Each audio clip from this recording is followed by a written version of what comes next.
Hi everyone, কি অবস্থা সবার? কেমন আছেন? আশা করি সবাই ভালো আছেন। আজ আমি যাচ্ছি ঢাকার উদ্দেশ্যে। আর এই মুহূর্তে আছি আমি শরীয়তপুরে। পদ্মা সেতুর এপারে শরীয়তপুর আর ওপাশে হয়তো মুন্সিগঞ্জ। হ্যাঁ, মুন্সিগঞ্জই পড়ছে। আজ আমি পদ্মা সেতু কত টাইমের ভিতর পার হতে পারি সেটা আজকে আপনাদেরকে দেখাবো। আর আমার সামনেই পদ্মা সেতু। আর পদ্মা সেতু ৩ থেকে ৪ কিলোমিটার দেখাচ্ছিল। আসলে এই রাস্তাতে আসলে অন্যরকম একটা ফিল। এই ফিলটা আসলে অন্য সব রাস্তায় আসলে আমরা পাই না, যেহেতু আমরা ঢাকাতে বাইক রাইড করি।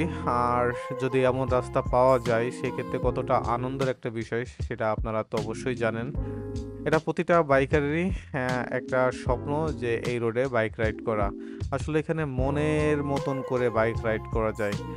একদম রাস্তা ফাঁকা, আর রাস্তাটা এত পরিমাণ চওড়া, সত্যি হেলে দুলে ঘুমাইয়ে ঘুমাইয়ে এই রাস্তায় গাড়ি চালানো যায়। না, ঘুমায়ে না, এটা কেউ ভুলেও করবেন না। এটা জাস্ট আমি এমনি বললাম।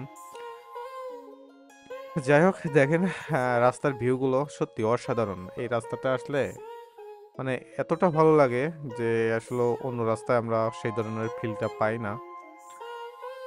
আর আমার ডান পাশে দেখতেই পারতেছেন, এটা সেই রেল সেতু। আর আমার সামনেই সেই পদ্মা সেতুর টোল প্লাজা, এটা জাজিরা প্রান্তে। আর এখন আমি বামে যাব। বামে আমার সেই টোল দিতে হবে। বাইকের লেনটা একটু আলাদা, বাইকের লেন আলাদা করছে, যে এটা ভালো করছে, কারণ কি বাইক তাড়াতাড়ি বেড়ে যেতে পারে আর গাড়িতে একটু টাইম লাগে। ভাই আসতে, ওই ভাই মানে এই হুট করে হয়তো ভুল করে চলে গেছিল ওই রোডটাতে। আর এই যে সামনেই টোল প্লাজা। হ্যাঁ, আমি টোল প্লাজার নিচে আছি এখন। এখানে আমার টোল দিতে হবে। বাইকের জন্য ১০০ টাকা করে দিতে হয়। আসলে এটা বেশি মনে হয় না, এটা আমার কাছে বেশি মনে হয়। ৫০ হলে ঠিক ছিল। এখন টোলটা দিব, টোলটা দিয়ে বেরিয়ে যেতে হবে। যদিও বা আজকে একটু তাড়া আছে। টোল দেওয়া শেষ। দূর পেপার, যাই সামনের দিকে। মাঝে মাঝে গাড়ির স্টার্ট বন্ধ হয়ে যাচ্ছে এই লং টাইম চালানোর পরে, বুঝতেছি না কেন। যাই হোক, বেরিয়ে পড়ছি। এখন আমি পদ্মা সেতুতে উঠবো, সেই স্বপ্নের পদ্মা সেতু। যদিও বা আমি ৪-৫ বার এই পদ্মা সেতুতে আমি এপাশ থেকে ওপাশে, ওপাশ থেকে এপাশে যাওয়া আসা করছি।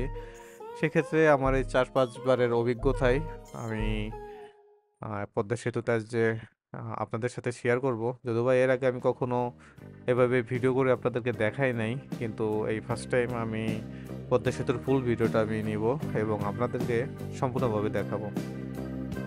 পদ্মা সেতুতে স্পিড মনে হয় ৬০ অথবা ৮০, ৮০ হতে পারে। হ্যাঁ, ৮০ হবে। যদিওবা ৮০-তে এই মানে পদ্মা সেতুর উপরে প্রচুর পরিমাণ বাতাস হয়। মানে যে বাতাসের পিছন দিকে খুব করে। আর পাশ দিয়ে তখন যখন বড় গাড়ি চলে যায় তখন খুবই একটা বাতাস পাওয়া যায়। তখন খুব ভয় লাগে। হেলে দুলে একদম। পদ্মা সেতু দেখছেন ভিউ? ও মাই গড! পদ্মা সেতু পুরো এস আকৃতি। এইভাবে যায় ডানে যায় মিলে গেছে। মানে আপনার বাম এই সোজা থেকে সামনে যে সাপের মতন এস, মানে এক কথায় বলতে গেলে এস আকৃতির। এই বাম থেকে আমি সোজা থেকে ডানে যেয়ে একদম মিলিত হয়েছে সেই মাওয়া ঘাটে। আহ সার্বিক সার্বিক এটা কোত্থেকে সার্চছে জানি না। এটা মনে হয় গোপালগঞ্জের গাড়ি, গোপালগঞ্জ অথবা খুলনার গাড়ি হতো বা। এই গাড়িটা ভালো। আমি একবার গোপালগঞ্জ থেকে ঢাকাতে যাওয়ার সময় এই গাড়িতে আসছিলাম। আর এটা টার্ন আছে ভালো, সুন্দরভাবে এটা রাইড করে, উল্টা পাল্টা না। গোপালগঞ্জে একটা গাড়ি আছে দোলা। আসলে ওটা দোলা মানে একদম দুলতে দুলতে আসে। এটা আমার ওই দোলাটা আমি খুব একবার উঠে খুব বিপদে পড়ছিলাম ভাই। সে কি পুরা দোরা গাড়ি চালাই, মানে মেজাজটা গরম হয়ে যায়। আরো পিছনে পাইছিলাম সিট। যাই হোক, আহ, এখন আমি পদ্মা সেতুর মাঝ বরাবরে আছি। জেলেরা মাছ ধরতেছে, দেখছেন? ইলিশ মাছ ধরা কি এখন বন্ধ কিনা জানি না। ইলিশ মাছ ধরা বন্ধ। আমি কয়েকটা দিন আগে আমি নিউজ দেখছিলাম। এখানে কি আসলে ধরা বন্ধ কিনা জানি না। আহ, যাই হোক, চলেন সামনের দিকে যাওয়া যায়। পদ্মা সেতুর মাঝ দিয়ে চর পড়ে গেছে। এক পাশে চর, এক পাশে না, মাঝখানে চর আর দুই পাশে জল আছে, জলের স্রোত কিন্তু অনেক, মানে দেখা যায় এখান থেকে বোঝা যায়, আর প্রচুর পরিমাণ বাতাস বাজে।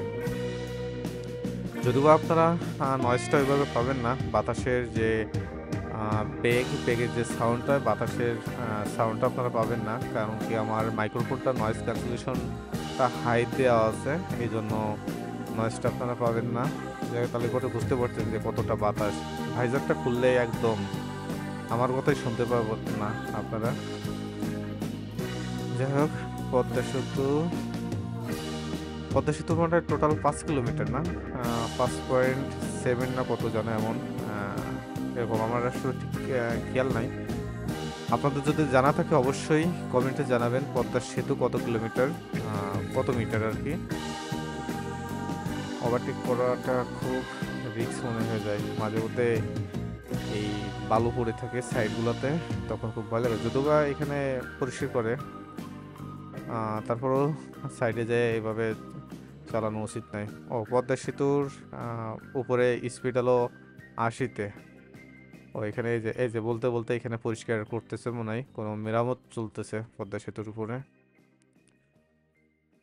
মাঝে মধ্যে এরকম দেখা যায়, আমি যখনই আসছি তখনই মাঝে মধ্যে এই সাইডে দেখি এরকম, ওরা কি বলে, ওই যে ভিএলসি প্লেয়ারের মতন যে খাম্বাগুলো আছে, খাম্বাই বলে এটা, এই যে এইগুলা, হ্যাঁ এইগুলো দেওয়া আছে, এইগুলো দিয়ে আর কি ওরা কাজ করে। মাঝে মধ্যে পুলিশও থাকে, এই ওভার স্পিড যারা করে। এই পদ্মা সেতুতে দাঁড়ানো কিন্তু সম্পূর্ণ নিষেধ, তারপরেও কিন্তু আমরা না সবাই কম বেশি দাঁড়ানোর জন্য চেষ্টা করি। যারা বাইক আছে, গাড়ি আছে, কিন্তু বাস এখানে দাঁড়ায় না, বাস ট্র্যাক দাঁড়ায় না।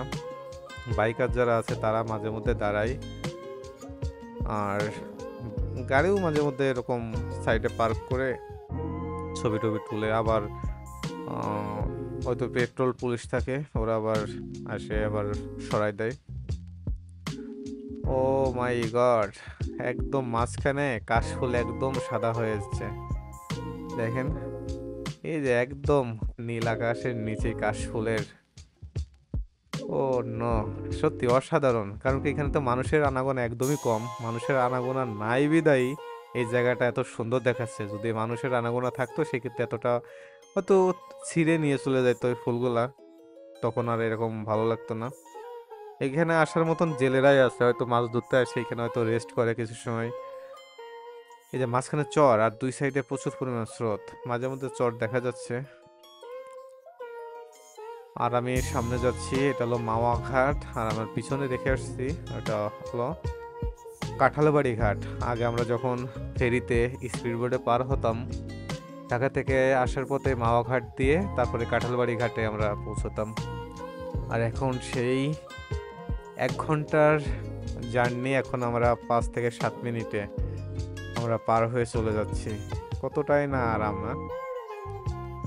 এই ডান পাশটাতে সেই কাঁঠালবাড়ি ঘাট, আমরা ওই ঘাটটাতে যাই নামতাম, ওইখান থেকে স্পিড বোটে উঠতাম। আর এই বাম পাশটাতে এই সাইডটাতে ঘুরতে আসে লোকজন বিকালে।